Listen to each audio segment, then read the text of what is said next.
Sister Williams and Sister Littles are going to consider the information from the reasoning book, page 363 and 364. Sister Williams' theme is, why did God not destroy Satan promptly after he rebelled? And she's sharing her belief for the schoolmate. Hi, Kyla. You look upset. Is everything okay? Well, yesterday at church, my pastor said that God didn't destroy Satan because he wanted to punish humans for listening to him. Well, I'm sorry you're upset. While it's true humans suffer because they chose to disobey God, there is actually a reason why God did not destroy Satan right after he rebelled against God. Oh, really? What's that reason? Since we're on our lunch break, I have a few minutes to explain that to you. I happen to have a book here called What Does the Bible Really Teach?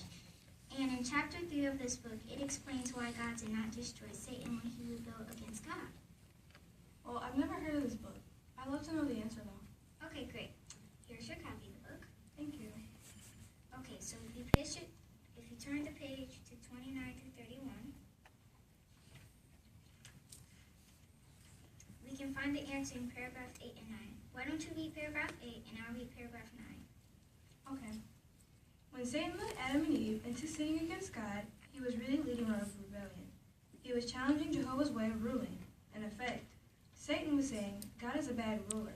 He tells lies and holds back good things from his subjects. Humans do not need to have God ruling over them. They can decide for themselves what is good and what is bad, and they will be better off under my rulership. How would God handle such an insulting challenge? Something that God should have simply put the rebels to death. But would that have answered Satan's challenge? Would it have proved that God's way of ruling is right? Jehovah's perfect sense of justice would not allow him to put the rebels to death right away. He decided that time was needed to answer Satan's challenge in a satisfying way and to prove that the devil was a liar. So God determined that he would permit humans to rule for themselves for some time under Satan's influence. Now, if you look at the bottom of page 30, there are questions that go along with paragraph 8 and 9. The 8th question is, what challenge should Satan evidently make?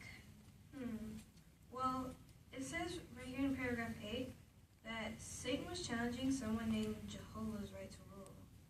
Right, and by that name Jehovah you saw in the paragraph, it's God's name. Oh, okay. So basically, Satan was telling God that he was a bad ruler. Wow, that's crazy. I know, right? And if you look at the B question at the bottom of the page, it asks, why did God not destroy the rebels immediately? Well, in paragraph 9, it says that God decided there was time needed to prove that the devil was a liar.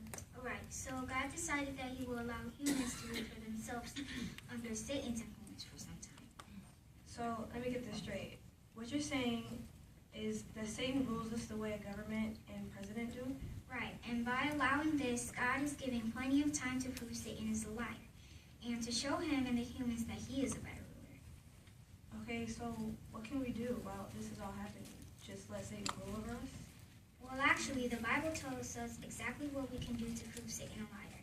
I have a copy of the Bible with me, and if you don't mind, I can read that to you. It's found in there at Proverbs 27:11.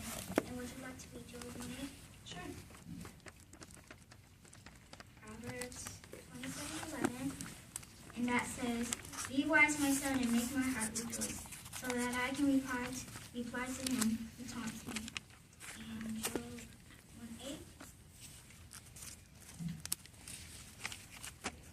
And Jehovah said to Satan, have you taken note of my servant Job?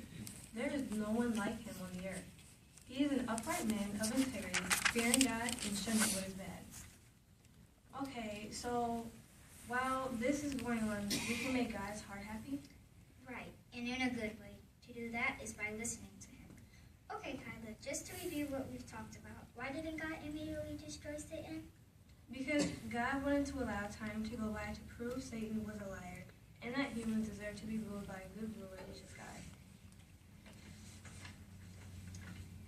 Exactly. Well, I see recess is about to start, and maybe tomorrow at lunch we can talk about how long Satan will rule over humans. That sounds great. I love to share this with my parents too. Okay.